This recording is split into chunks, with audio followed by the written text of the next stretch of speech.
Oke, assalamualaikum warahmatullahi wabarakatuh. Selamat pagi, siang dan sore, dimanapun waktu kalian mengaksesnya. Oke, hari ini kita akan berdiskusi tentang strategi pembidikan pasar dan penempatan posisi dari video iklan yang akan kita buat.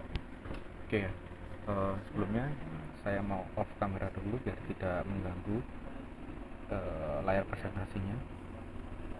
Oke, untuk slide berikutnya, jadi ini akan dibagi menjadi 3 ya strateginya. Yang pertama adalah strategi pembidikan pasar.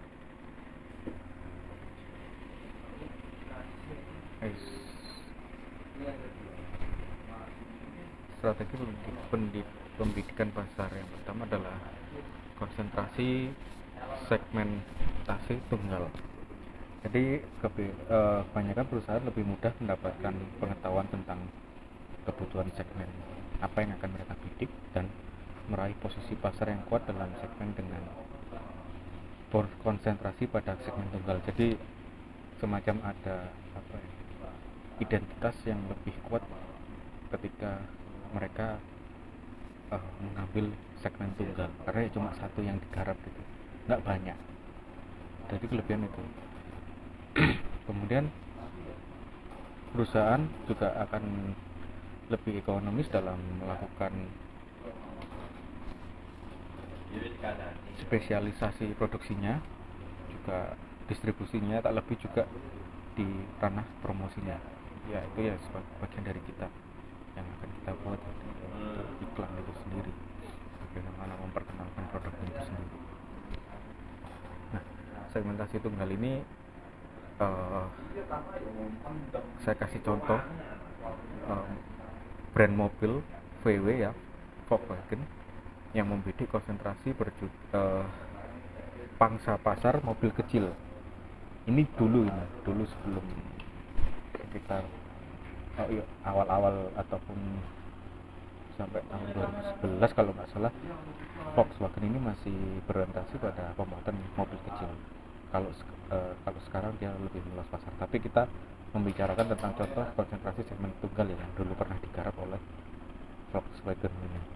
Nah, oke, kita play contohnya.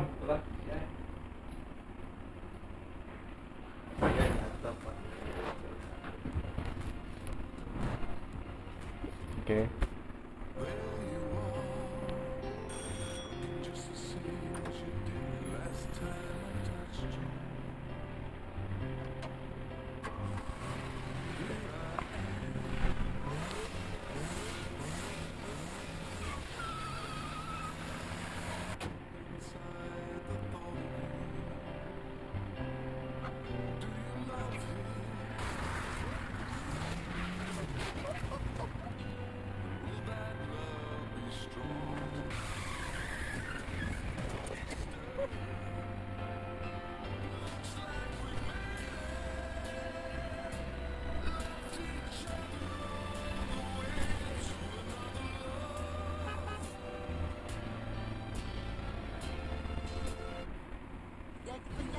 Ya, oke.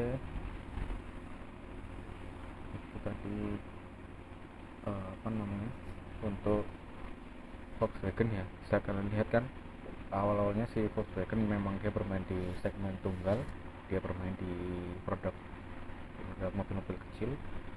Nah, di situ bisa kalian lihat toh gambaran bagaimana seorang nenek-nenek yang mau menjual mobil bekasnya, namun digambarkan di sana bahwa meskipun mobil bekas, kemudian dengan cara pakai si nenek seperti itu, tapi kondisinya masih bagus. Kemudian yang membeli juga masih muda, yang biasanya memang cenderung lebih suka dengan mobil yang kecil.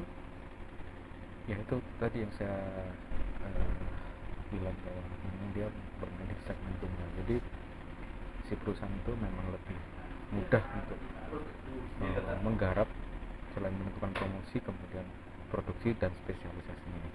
Namun saat ini si Volkswagen ini juga sudah berkembang.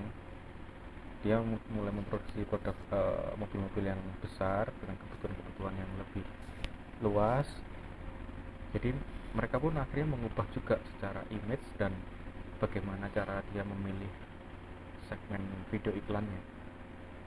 Oke, kita lihat ya video iklan dari VW ini.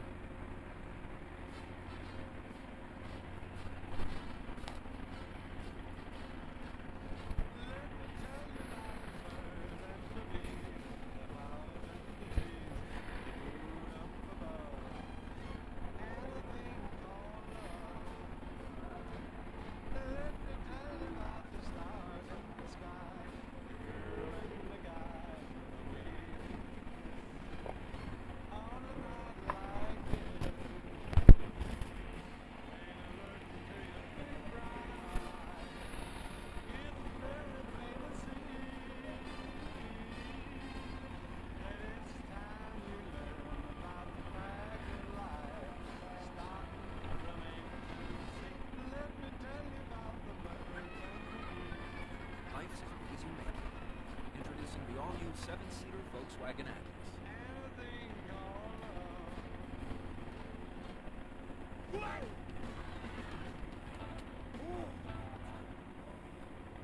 Oke, bisa kita lihat dari video tersebut, si VW ini dia mulai merubah segmen pasarnya ya, yang tadi bisa dikatakan tunggal, sekarang dia sudah non tunggal, artinya sudah banyak segmen yang mereka garap. Jadi secara tampilan video iklan dan cerita-cerita yang dibangun dalam mempromosikan videonya, produknya juga mewakili nih segmentasi tersebut yang dia pilih. Itu kira-kira itu untuk segmen tunggal yang video pertama. Jadi mereka memang khusus di satu segmen saja yang dipilih. Nah, kemudian segmen yang tidak membeda-bedakan.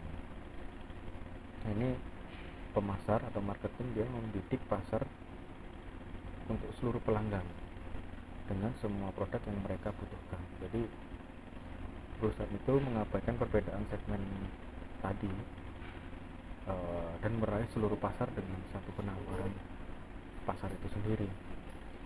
Ya, yang seperti kita lihat di video kedua dari Volkswagen tadi, mobil tadi kan dia segmen pasarnya kan memang berganti-ganti ya ceritanya di sana. Jadi ketika keluarga kecil dia memakai ukuran mobil seperti itu, sudah memiliki satu anak, dia mengganti mobilnya yang agak lebih besar.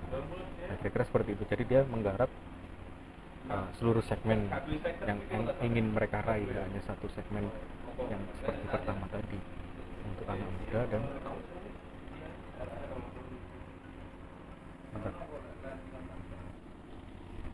oke, tadi ya apa namanya, terkait segmentasi yang tidak membeda-bedakan. Jadi dia mau meraih semua segmen pasarnya. Nah, ini biasanya hanya dilakukan oleh perusahaan besar saja yang mampu melakukan pembidikan pasar seperti ini, yang tidak membeda-bedakan. Jadi ya artinya perusahaan besar itu yang memang memiliki pasar yang umum. Kalau mobil kan mungkin targetnya mungkin hanya orang dewasa lah yang mungkin mau mampu untuk membeli mobil, ataupun keluarga atau seperti apa. Kalau di segmen yang tidak membeda-bedakan ini dia mau meraih seluruhnya, artinya dari segi demografi dicakup semua. Contohnya ya seperti iklan-iklan makanan. Nah, kalau yang saya contohkan ini adalah Coca-Cola, bagaimana dia membidik pasar minuman. Oke, kita play. Pesan tiket sekarang, bayarnya bisa belakangan. Pay later dari tiket.com, prosesnya cepat dan mudah.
Oke, untuk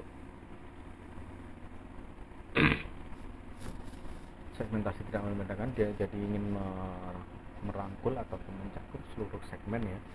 Jadi seperti kita lihat di iklan Coca-Cola tadi, dia mencakup keseluruhan, bisa dibilang lifestyle ya. Ada orang kantoran, ada orang outdoor, ada seniman dan lain-lain. Jadi mereka mau mencakup itu, tidak membagi segmen per segmen, bahwa memang minuman ini dibutuhkan oleh mereka untuk penyegaran lah, intinya seperti itu yang digambarkan. Oke. Nah, yang berikutnya adalah segmen yang membeda-bedakan. Tadi ada segmen tunggal, ada segmen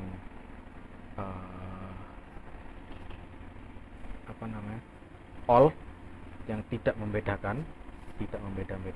Yang terakhir yang di ini adalah segmen yang membeda-bedakan, di mana pemasar ataupun marketing dia membidik pasar sebagai segmen pasar dengan merancang program yang berbeda-beda pada masing segmentasinya. Jadi per segmennya itu digarap.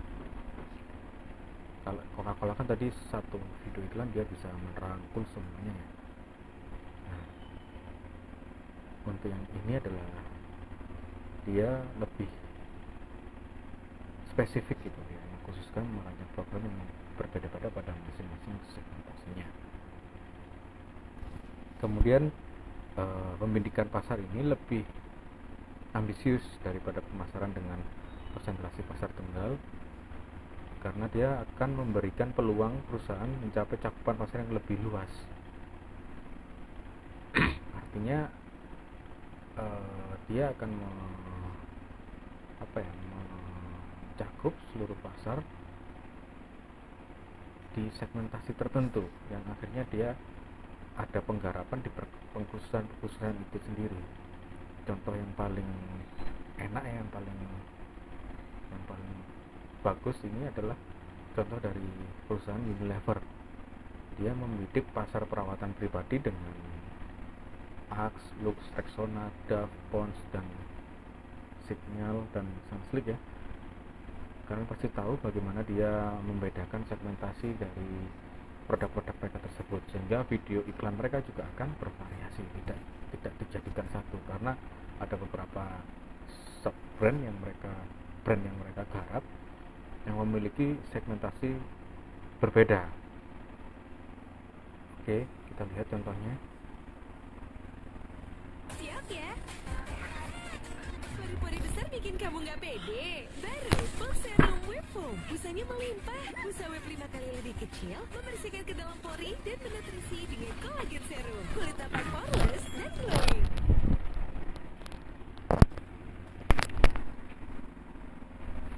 Kita ulangi.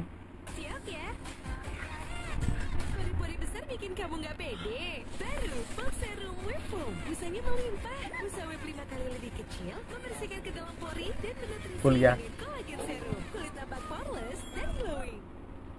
Oke, itu untuk contoh yang tidak yang membeda-bedakan segmentasinya ya. Jadi dia digarap per segmennya itu memang diberi treatment dan program yang berbeda-beda. Jadi nanti kalau yang saya contohkan tadi adalah untuk brand Pond's, kemudian nanti ketika dia menggarap brand yang Axe, jadi lebih ke segmentasi laki-laki gitu. Jadi kira-kira seperti itu, dia menggarap per segmennya. Hasil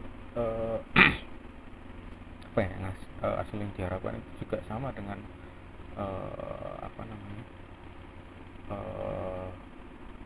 segmen yang tidak membeda-bedakan tadi, tapi perbedaannya ada di penggarapannya. Kalau di yang tidak membeda-bedakan itu dia satu produk gitu, iklan, dia mau mencakup nih keseluruhan pasar, yang dia ini menguasai keseluruhan pasar lah, ataupun dengan menggarap satu video, satu program iklan dengan satu konsep yang tidak membeda-bedakan, satu paket gitu. Kalau di segmentasi yang membeda-bedakan, dia memang menggarap per segmen itu sendiri, per program, per treatment. Kelebihannya apa? Kelebihannya ketika kita menggunakan membeda-bedakan itu tadi, efektivitas engagementnya itu lebih bagus nih, karena jelas terfokus di sana kan, per segmen gitu. Namun untuk kekurangannya apa? Kurangnya juga akhirnya perusahaan ini, si Unilever itu sendiri contohnya, dia akhirnya akan tentunya akan mengeluarkan budget yang lebih besar untuk pembuatan media promosinya ya, tentunya itu kelebihan dan kekurangannya. Jadi baik mana nih, membeda-bedakan atau tidak membeda-bedakan, ya tergantung konsep produknya itu ya, brandnya itu sendiri ya, atau terkait juga dengan produk yang dia buat, apakah nanti dinilai efektif dengan cara segmen tidak membeda-bedakan, atau memang butuh treatment khusus agar menaikkan value dari brandnya itu sendiri dengan cara membeda-bedakan segmentasinya itu sendiri. Oke. Kemudian yang kedua adalah penentuan positioningnya.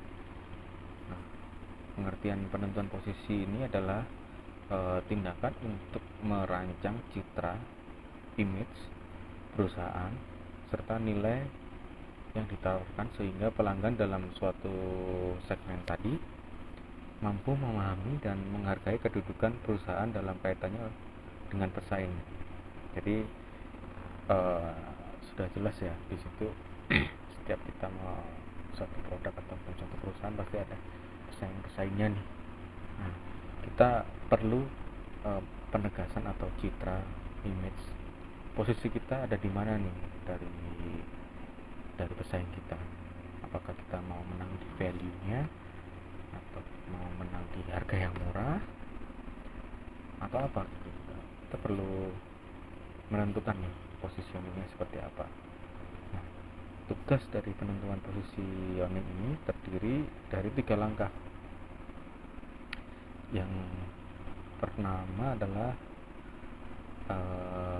kita mengenali keunggulan pesaingnya. Kemudian untuk kita manfaatkan bagaimana kita mendeliver iklan. Kemudian yang kedua adalah memilih yang paling tepat dan secara efektif yang mengisyaratkan kepada pasar tentang posisi yang dipilih dari perusahaan tersebut. Artinya kita mau bermain di mana nih? Mau bermain di tadi harga murah atau produk yang berkelas premium, kira-kira seperti itu. Jadi secara harga kita ada di atas, kemudian yang mampu membeli adalah orang-orang yang memiliki ekonomi menengah ke atas, kira-kira seperti itu. Contohnya adalah pertama adalah penentuan posisi menurut nilai, menurut value-nya. Nah, penentuan posisi menurut nilai ini adalah memposisikan produk sebagai pemimpin dalam menawarkan nilai terbaiknya, value terbaik dari produk itu sendiri. Jadi dia seolah-olah menjadi yang lebih baik dari pesaingnya gitu. Nilai itu bisa dipengaruhi oleh kualitas dan harga yang ditawarkan. Contohnya adalah HSBC ya. Dia melakukan penentuan positioningnya menurut nilai, yaitu dengan mengunggulkan banyaknya bank lokal dengan staf lokal yang mereka di berbagai negara, sehingga dia mengangkat pentingnya nilai-nilai setempat sebagai keunikan iklannya. Selain iklan juga pasti tentunya berimbas pada produknya juga kan, dengan menghormati nilai-nilai setempat. Jadi diharapkan nanti yang terpapar oleh iklan, yang tereksposur oleh iklan ini akan memiliki rasa kebangsaan, kemudian kemanusiaannya bisa tersentuh, dan diharapkan mengubah sikap nasabah lokal terhadap HSBC, karena agar kita mampu menarik ataupun engagement rasa empati ataupun emosi dari katakan warga lokal untuk menjadi nasabahnya, karena kan kita tahu bahwa HSBC adalah internasional bank, jadi membutuhkan pendekatan seperti itu. Oke, ini contohnya nanti kalian bisa lihat sendiri ya di YouTube. Kalian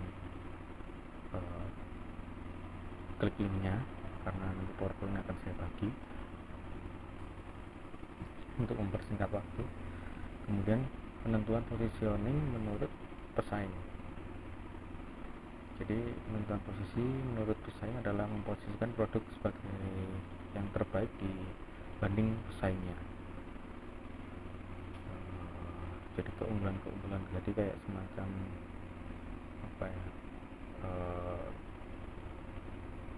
bisa dikatakan satir. Jadi dia jadi dia menunjukkan sendiri bahwa si produk dia itu adalah yang terbaik di bidangnya. Oke, kalian bisa nanti lihat di iklan BBC ya yang berjudul RAS. Buatan BBDO ini menggunakan penentuan posisi menurut pesaingnya dengan menampilkan kata the one kemudian disusul BBC one. Jadi dia mau menjadi nomor satu. Kemudian di dalam visual video iklannya juga digambarkan bagaimana seorang pria itu melakukan pekerjaannya secara totalitas. Oke, kita lihat.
Bagaimana si video itu menggambarkan bahwa seorang pria ini dia berani untuk melakukan akses seperti itu hanya untuk tidak ketinggalan dari siaran BBC itu sendiri. Jadi value-nya ada di sana. Kemudian penentuan posisi menurut manfaatnya. Jadi penentuan posisi menurut manfaat adalah memposisikan produk sebagai yang terdepan lah, pemimpin dalam suatu manfaat tertentu. Jadi dia ini problem solving di satu masalah tertentu, manfaat dia memiliki manfaat yang besar di satu masalah tertentu. Contohnya adalah iklan SAS menggunakan strategi ini dengan slogan It's almost like home, iklan yang dibuat oleh Louis. Nanti kalian cari contoh sendiri bagaimana konten dari video iklan itu sendiri. Kemudian berikutnya adalah penentuan posisi menurut penggunaan. Jadi penentuan posisi menurut penggunaan adalah memposisikan produk tersebut sebagai yang terbaik dalam penggunaannya, dalam nilai kebutuhan dalam misal kehidupan di masyarakat ya. Contohnya iklan sabun Tide, dia memposisikan dirinya sebagai produk sabun yang mampu membersihkan baju-baju anak sekolah yang memang kreatif di sana. Dia karena kesan kreatifnya akhirnya baju sekolah itu menjadi kotor, kemudian dibersihkan oleh produk sabun itu sendiri, Tide. Oke, berikutnya adalah penentuan posisi menurut pemakainya. Ini penentuan posisi menurut pemakai adalah memposisikan produk sebagai yang terbaik untuk kelompok tertentu. Kembali lagi ke tadi ya, ada segmen tertentu yang dia jadikan core sebagai pemakainya. Kemudian contohnya adalah Mastercard yang melakukan penentuan posisi menurut pemakainya itu sendiri. Jadi orang-orang tertentu yang memiliki mobilitas yang tinggi gitu ya, yang membutuhkan fasilitas atau produk dari Mastercard itu sendiri. Kemudian